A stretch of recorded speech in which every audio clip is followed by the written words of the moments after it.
was, is that going to include Israeli boots on the ground? Like, it's implied that it's not Israeli boots on the ground. And as a follow-up, it's like, oh, okay, if you do it, are you going to also include Israeli boots on the ground?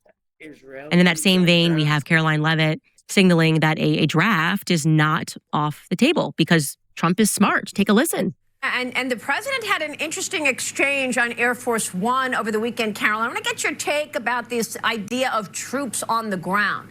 Mothers out there are worried that we're going to have a draft, that they're going to see their sons get in and daughters get involved in this. What do you want to say about the president's plans for troops on the ground? As we know, it's been largely an air campaign up until now.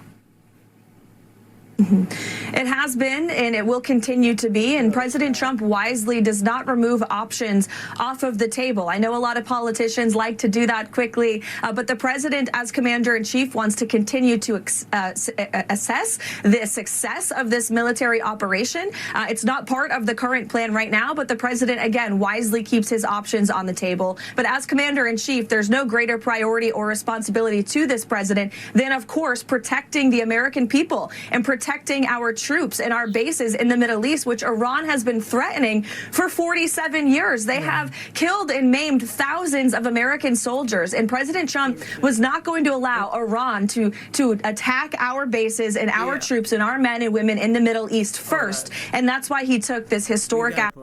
Right? We have to fucking see that this is all bullshit on one premise.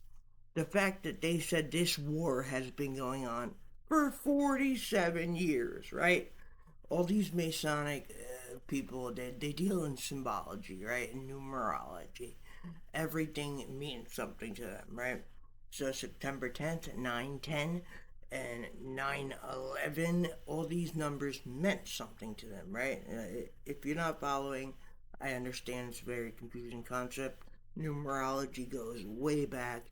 And it's very in sync with the etymology of words and Hebrew, and prior to that, you have like the Sumerian transcripts, but that's just further to go back, and it all starts basically with numeric numbers and alphabetic letters. So when you're going to talk about this, 47 years at the 47th president, it's a parallel, it's a Masonic symbolic message that Iranians have been going against Baal, who is the demonic lord, for 47 years. He's the last lord in Masonic symbology. So